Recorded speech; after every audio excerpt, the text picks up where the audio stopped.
Still a lot of news going on in Washington, D.C. Got to talk about impeachment, but there's also news about trade deals. The economy is booming. Presidential politics, as next year is the election. A lot of different things to get into. So I thought I would bring on once again Phil Kerpen, who is the president of AmericanCommitment.org and, of course, a big-time political commentator. And, Phil, thank you once again for coming on the Florida Roundtable. Hey, my pleasure. Thanks for having me. So why don't we start with impeachment? The articles of impeachment, obviously, are out and everything. And what did you think about the Democrats' case? Well, I thought it was astonishingly weak, frankly. I kept kind of waiting for, okay, maybe the next hearing is going to be the one where they unveil the really damaging, devastating evidence. Maybe it'll be the next one. Maybe it'll be the next one. And then they said, we're done. And it's like, wait, what? You are? Huh? Wait, that's it? That's all you have? And basically, they have no more evidence against the president than what was in the call record, the transcript that the president himself released. And most people who read that said, wait, that's it? That's all there is? And I think that's why the polling has sort of reflected that, there were a lot more people willing to impeach the president a couple of weeks ago than there are now. It's trending down because I think a lot of people assumed, hey, if they're doing this, they must really have some really devastating evidence. And when they said, that's it, we're wrapping it up, we're sending it out to the Senate without revealing, any real bombshell, I think a lot of people said, hey, wait a second, they didn't have it. They didn't have the goods, and they did this anyway. Yeah, and there's a lot of criticism on the Democrats for sort of rushing this. It seems like it's gone by pretty quickly where, the Bill Clinton impeachment, I think Ken Starr was investigating for, a couple of years before they actually went down the road of impeachment. And this one, it's been how long? Just a few weeks? Why do you think the Democrats are doing that? Well, I think that this wasn't really something that the leadership wanted to do. Nancy Pelosi had resisted for a couple of years efforts to impeach the president. Remember that the sort of the left flank of their party wanted to do this since Election Day of 2016, even before inauguration. And you kind of look at how they've been building this momentum. They've had 3 previous impeachment attempts in the House. The first one, they tried to impeach the president for calling NFL players, names for kneeling during the national anthem. They got 58 votes to impeach him for that, and then they had a vote on impeaching him for I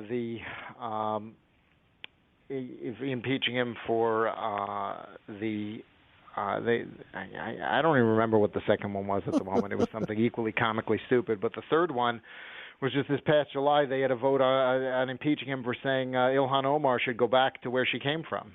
They said that was a high crime and misdemeanor. That got 95 votes. And so even before they had any kind of even remotely plausible pretext for an impeachment, they had almost half of the House Democrats who wanted to impeach in July before the Ukraine phone call or any of this other stuff. Just for the Ilhan Omar tweet, they had about half the House Democrats voted to impeach, including, by the way, Jerry Nadler.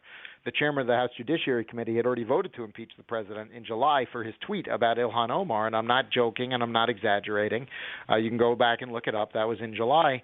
And I think that we got to the point where when they got this whistleblower complaint and they had this thing sort of lined up with Schiff staff, Nancy Pelosi just couldn't resist it anymore. She couldn't block it anymore as much as she thought it wasn't necessarily politically wise to do. There was just too much demand and pent-up energy from the liberal base that wanted this to happen. And, once she decided to go, once she said go, and by the way, she said go before the transcript was released, and then it was released that next day by the president. And, I think if the sequence had been the other way, if he'd released it the day before, maybe she would have been able to go back to her base and said, look, there's nothing here, we can't do it. But she was already committed.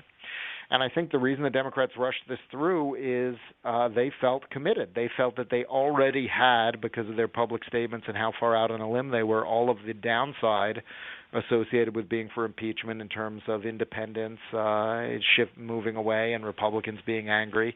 And if they gave up, if they pulled the plug, then they would lose their own base. And so they said, hey, you know what, we're already committed. We got to follow through and do this because we've already got the downside attached to us. Let's at least have the benefit of an energized and appreciative liberal base. And I think that's why they decided to follow through. But because there was so little substance to it, they just wanted to rush and get it done as quickly as possible and keep that base happy. And what do you think the trial in the Senate is going to end up looking like? I think what it'll probably look like is sort of like an appeals court. It'll basically look like, so you'll see lawyers basically making the equivalent of a motion. And I don't think they'll call it a motion to dismiss. They'll probably just call it an acquittal.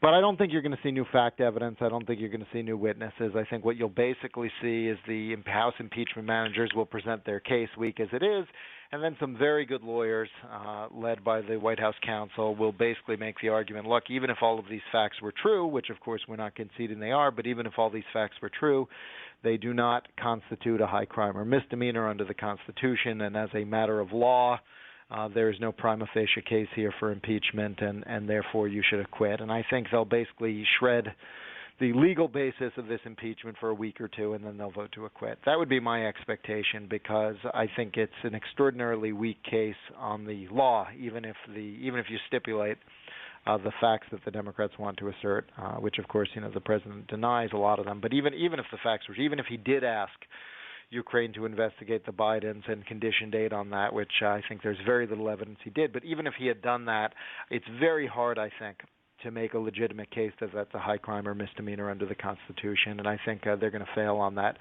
basic legal question in the Senate, and we're going to get a relatively quick acquittal.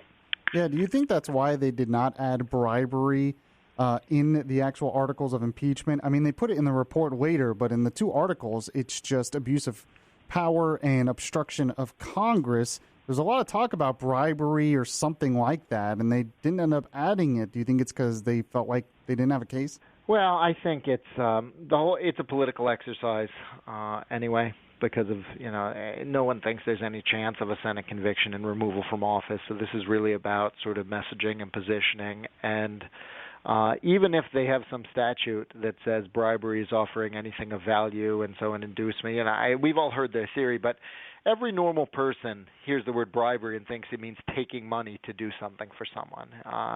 And clearly, the president's a billionaire. He's not doing anything for money. The idea that he could be bribed is a little bit ridiculous, and it doesn't fit even the facts that they're alleging. And so I think it came out of some focus groups and polling that the Democrats were doing and said, people don't care what quid pro quo is, but bribery sounds really bad. They're totally against bribery, and they started using it for a week or two, coached by the media into using it, by the way. But then they kind of realized, wait a second, but if we accuse him of that, we need to actually prove that that's what he did, and he didn't, and so that's going to blow up in our face, and I think that's why they backed away from that. Although, I think they took so much they took so much damage, messaging damage, on the fact that they never alleged any actual crime when they were voting the impeachment out of committee, that I think that's why they circled back at the last minute with that report that said, no, actually, we do think he committed bribery, because I think they were worried about this, hey, you're impeaching him and you haven't even accused him of a crime. So they said, okay, well, we'll accuse him of a crime. Weak though that accusation is. I'm speaking with Phil Kerpen. He's president of American Commitment, also a political commentator. And you were saying before that there was no evidence that the president actually committed a crime, even if he did make a dealing with Ukraine. We do know that the aid was withheld for a time. Why do you think that aid was being held up? Well, look, this is a president who's extremely skeptical of foreign aid in general, and of sort of the business as usual in Washington, that the checks just go out the door and they're blank checks and we don't really watch where the money's going or ask for anything in return. And I think, this is a president who would prefer not to continue with that kind of business as usual. And if you look at sort of the record from OMB in particular, what they produced to explain the pause, what they basically said is the president wanted an assurance that we weren't going to be the only country that was sending aid. He wanted to know that European countries were also sort of doing their part, sharing their burden, much like the criticisms he's made in the NATO context of defense budgets. And there was, in fact, a report from OMB to the president detailing the amounts from each of the other countries going to Ukraine to satisfy that concern of his prior to when the funds were released. And so that is the alternative explanation that Republicans explained in the committee. And frankly, that makes sense to me. The idea that this is a president who wasn't just going to say, "Hey, well, the money's appropriate. I'm sending it right over." He wanted to kind of make sure we weren't the only country giving.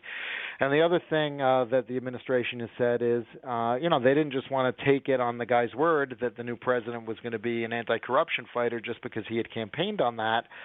They wanted to wait a little bit and watch what he was actually doing, and give him a month or two in office before releasing the aid. So there were multiple valid policy rationales for the pause in aid. At the end of the day, they got the money. They didn't open any investigation. They didn't do a press conference or an interview on CNN. And so the idea that there was some sort of illicit conditionality is very hard to prove, even if you want to put a lot of weight into what Ambassador Sondland said when he said, the president never said there was a quid pro quo, but that was my presumption. Well, maybe some people presumed that was it. That may have been, part of the president's reasoning. We don't know. There were also multiple other legitimate reasons that he was withholding the aid, and that also raises another serious question with the Democrats' whole legal theory here. Because if let's say there was a partial political motivation along with these other policy rationales behind what the president is doing, do we want to say every time the president considers politics at all in a decision, even if he has other legitimate policy reasons for pursuing that decision, it somehow transforms it into criminal and impeachable? Because the vast majority of everything every president does, the political implications are at least one consideration, one input. And so I think that to me, even if they do prove that he was concerned about politics, I don't see how that makes it a high crime or misdemeanor or different from the way every president thinks about, every decision they make. Have about a minute left in this segment. I wanted to give you an opportunity to tell the listeners about American Commitment and what you do for them. Yeah, we're a national free market advocacy group. We work really on all the fiscal, economic, and regulatory issues as our principal focus. Sometimes there are other issues that just dominate everything that's happening, and you can't avoid weighing in on them, like this impeachment thing. But we do try to focus more on the economic side of things. And what we try to do is sort of pick the fights that could go either way, that are sort of on the margin, where a little bit of citizen education, engagement, activity could make a difference and get more conservative outcomes. And so we do a lot of action alerts with sort of 200-word explanations of what's happening and telling you to send a letter to Congress or to a regulatory agency or to the White House. But we don't just ask you to do stuff because we want to ask you for money or put you on a mailing list. We ask for actions that we think can actually make a difference in terms of a policy debate going one way or the other. And all our stuff is on our website, AmericanCommitment.org. All right, we're going to talk about some of those issues you just mentioned in the next segment. Phil Kerpen with American Commitment. I'll continue my conversation with him in a moment. Impeachment is dominating the news, but believe it or not, Democrats and Republicans were able to agree on one thing, and that's the USMCA trade deal, that trade deal that is supposed to replace NAFTA. We'll see if that finally gets passed in the long run. We're going to talk about the economy and more right now with Phil Kerpen, who is the president of AmericanCommitment.org. And Phil, it was kind of interesting how they had put forward the articles of impeachment, and then on the same day, they had a bipartisan agreement on trade to replace NAFTA. What do you make of that? Well, I think it means that Democrats are really in fear of this idea that they've done nothing but impeachment to the exclusion of dealing with any of the policy priorities of the American people. And, I think it was a little bit of a political balancing test for them. Do they want to hand the president a huge policy win, a victory on one of his signature issues? They probably didn't want to do that. But on the other hand, they thought that they were more afraid of the attack of them just blocking everything and doing no policy work while they were obsessed with impeachment. And I think that's why they ultimately said, you know what, we've got to go ahead with this deal, particularly for our more moderate members, so that when they do get attacked, for voting for impeachment and not accomplishing anything, they can say, hey, we worked with the president when we agreed with him. We delivered this great trade deal, this upgrade to NAFTA. And the other thing I think in particular is Democrats really didn't want to go into the election being the party of keeping NAFTA exactly as is with no changes, because that would have opened them up, I think, to really damaging attacks from the president and from his allies. And so that's why I think they made the determination to do this. But it means, Michael, we might have a very strange spectacle of the same week the president is impeached, or the week following the president being impeached by Nancy Pelosi, we could see her at the White House at a signing ceremony, excuse me, celebrating the passage of this trade deal, which would be very awkward, I think. But I think it would probably be smart for the president to invite her and act like it's business as usual and just totally ignore the impeachment, which would only show, I think, even more how ridiculous and disingenuous and political it was. Because, if you think someone's this great, horrible threat to the world and has to be removed from office as soon as possible, why would you pass his signature trade deal and then go celebrate it with him? So it's going to put her, I think, in an awkward spot. Yeah, that's a really interesting point. And I want to get into more of the political implications, the upcoming elections and how they'll be affected by impeachment in a moment. But I also want to get your take on the trade deal itself. Are you a supporter of it? I'm sort of a lukewarm supporter. I was a bigger supporter before this last round of changes.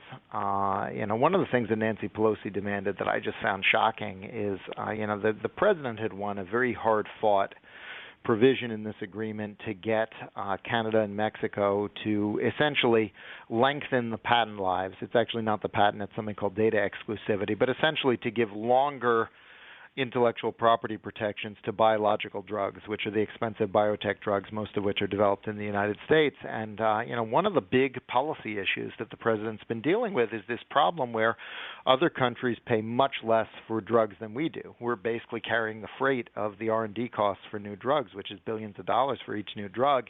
And the rest of the world, they're bringing generics in very quickly after just a couple of years, or they're putting price controls. They're in a variety of ways free riding off of us.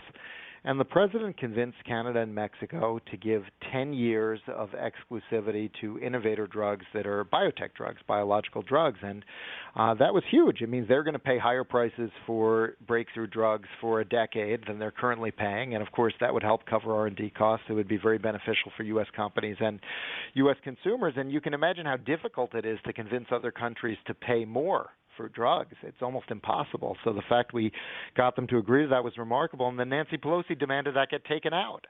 She hates the drug companies so much that she doesn't want them to make more money, even if it's making more money from other countries, which I found pretty astonishing. And so, that was one of my favorite provisions of the original deal, which has now come out. So that was disappointing, but there's still a lot of significant improvements in this deal to NAFTA. It will significantly expand agricultural access, so we'll get an increase of billions of dollars in agricultural exports. The intellectual property protections are significantly strengthened, which is going to help our creative industries a lot, which is, of course, major growth industries now for tech as well as entertainment, video games, movies, that kind of thing.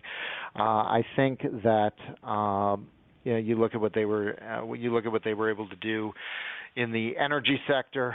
They have total zero tariff trade in energy products, which is going to be really beneficial, I think, at a time where the U.S. energy industry is really, really booming. Even though Canada and Mexico are also significant producers, which means there's sort of flows in both directions. It's going to be good for consumers, I think, as well.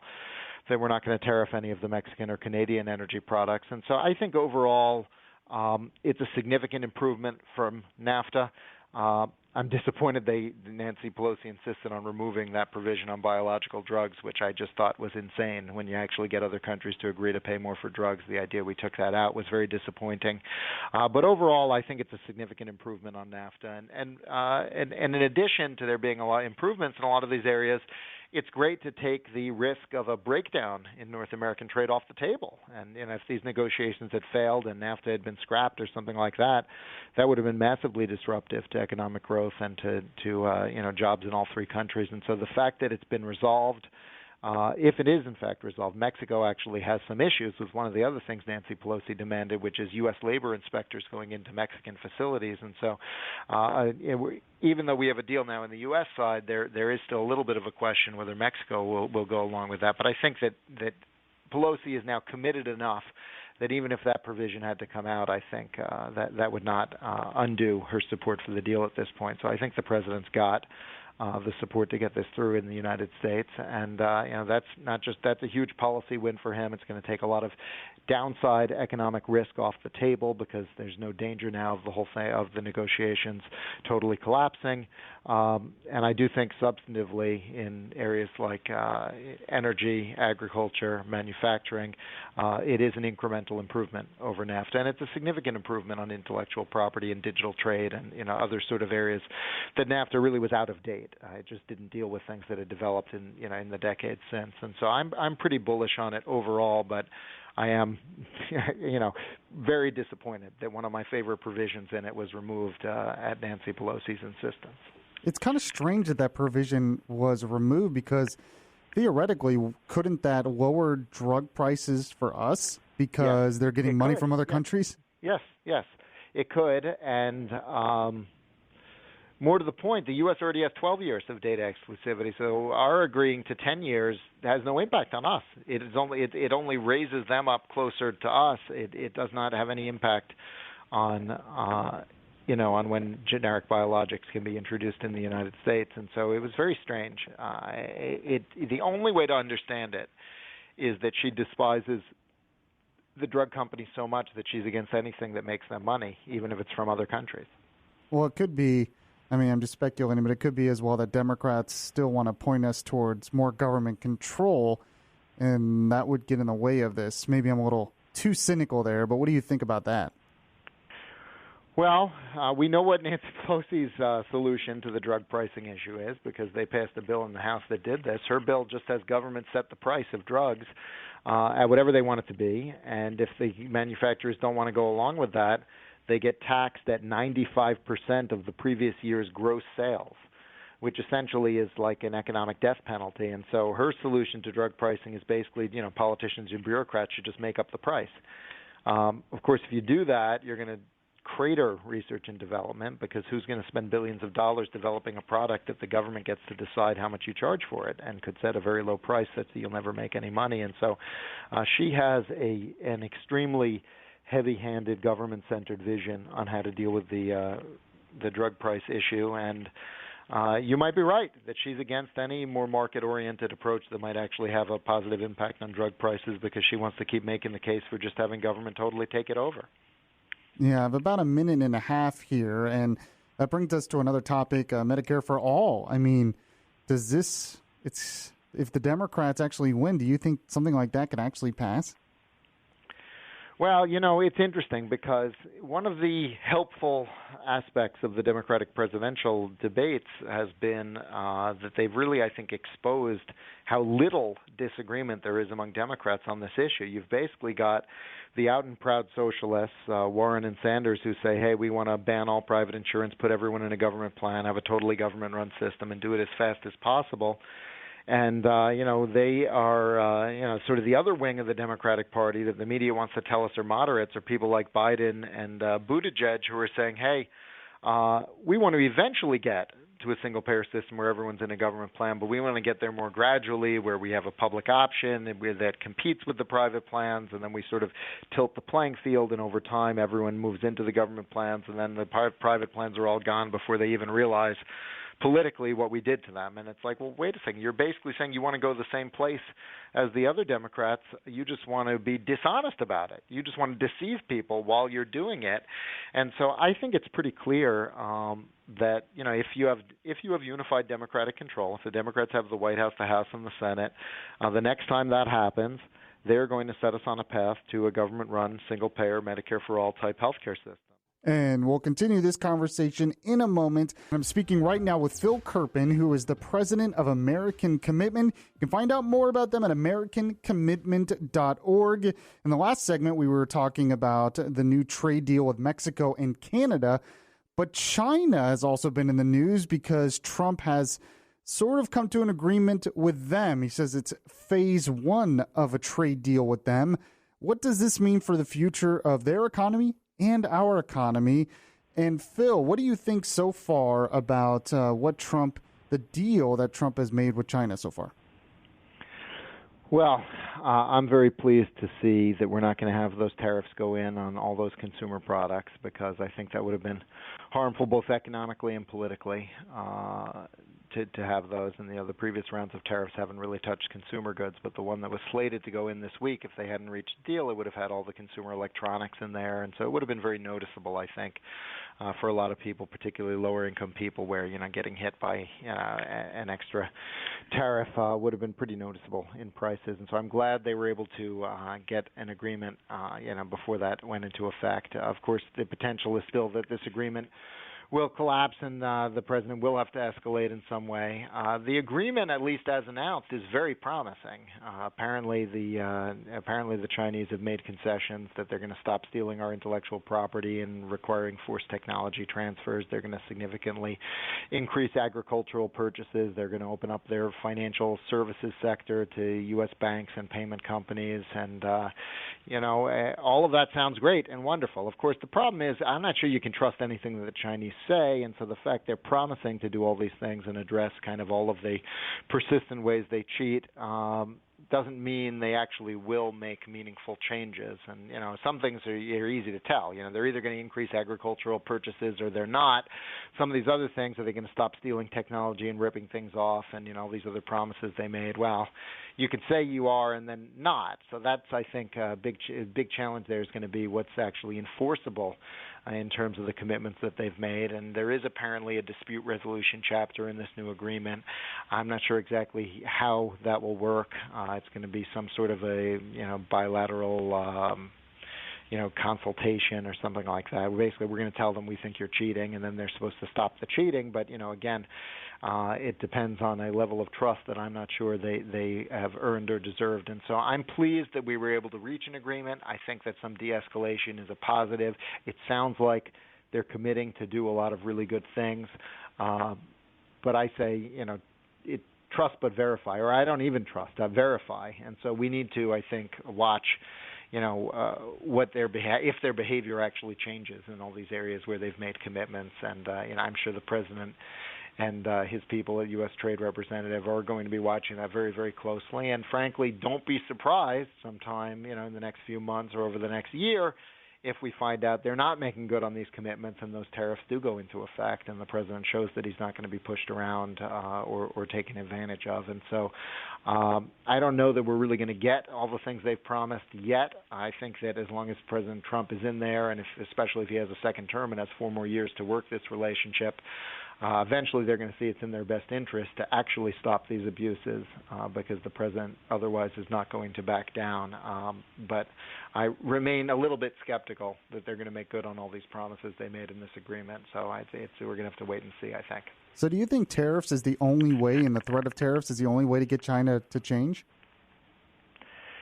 Well, I'm a big free trade guy, and so I'm very skeptical of tariffs. They're very expensive, and they certainly have imposed an economic burden on the U.S. economy, which is very, very strong, but could be even stronger, I think, absent those tariffs, although the Chinese have paid a significant portion of it by devaluing their currency. That said, we've been talking about getting tough on China for a long time and through a lot of presidents, and none of their behavior has changed. And it looks like the president's tactics, as much as I don't like the economic implications of them, while the tariffs are on, it certainly seems to have gotten the attention of the Chinese communists, and they seem to understand the stakes and the need to at least act as if they're making real structural changes. And so I think the verdict is still out. I think we need to see how it all gets resolved to know if it was to decide whether it was worth it or not. But I can say that there's been more change and more progress on dealing with China's abusive economic policies under President Trump than there have been over the last 4 or 5 presidents combined. And speaking of trade deals, another country that we might have a trade deal with in the future is Great Britain, the United Kingdom, if they actually go through with Brexit, which it seems like they will after these last elections. Do you think that's a possibility? Well, look, both Prime Minister Boris Johnson and President Trump have said they want to do a deal and they want to do it quickly. Larry Kudlow, the president's chief economic advisor, was out just this past week talking about that and how they think they can do it quickly. And frankly, Negotiating an agreement with the United Kingdom should be very easy because they have very high standards. They have very high protections for intellectual property, for other property rights. They've got a good rule of law court system. They've got, obviously an advanced high income economy, and so. In theory, there should be relatively few issues. I mean, you could do it on one page and just say, we're going to drop all tariffs and non-tariff barriers and have free trade between us. Of course, it never is quite that simple, but you could have, I think, something negotiated pretty quickly that's very advantageous for both countries. And I would certainly like to see that done both economically, and I would love to see it done politically if it could be done ahead of this election. I think that could be a huge positive for the president to show, look, I'm not just getting tough on our sort of rivals and countries that cheat us like China, but I'm also reaching out to friends and expanding economic opportunity that way. I'm speaking with Phil Kerpen of AmericanCommitment.org, and you just mentioned the next election. Do you think that impeachment actually hurts or helps Trump get reelected next year? I think it helps him. Look, I think that the hardcore haters, the resistance people, the Trump derangers, they were always going to vote. They were always going to do everything they can to get everyone possible to vote against the president. If Democrats had not impeached, they might have lost a little bit of that enthusiasm, and those people might not be as pumped up as they are right now. But frankly, those people are too small a number to make the difference in the election outcome. And if you look at what the president has actually done, economically, he should be in position to easily get reelected, particularly in those key Midwestern states that were the swing states. The economic performance should be enough, I think, to get him elected. And you don't challenge that by saying, hey, we're going to impeach him, we're going to kick him out of office. That doesn't get the swing voter in Michigan or Wisconsin who was leaning Trump to say, hey, you know what? Because the House Democrats impeached him on this flimsy Ukraine thing, I'm going to vote against him. It makes them more likely to say, hey, you know what? The Democrats are kind of crazy. Maybe I shouldn't take them seriously or risk disrupting what we've got going on in this country right now, and the gains that I'm making personally, financially, from this booming economy by going with a party that seems unhinged and nuts and obsessed with removing the president. And I think that on the margin, more people are going to be put off by impeachment and kind of pushed in the direction of the president than people who are, up in the air being convinced that he actually did something wrong. I think the evidence here is just so flimsy that the main takeaway is going to be, they are just consumed with hate for this president and want him out no matter what. And given that everything's going pretty well substantively, the economy is great in particular, I think more voters are just going to kind of say, hey, the Democrats are crazy, we're not going to go with them, than are going to say the president actually did something wrong and I'm going to vote against him. Phil Kerpen of AmericanCommitment.org. Always an insightful conversation, Phil. I really appreciate you coming on the show today. All right. Thanks for having me.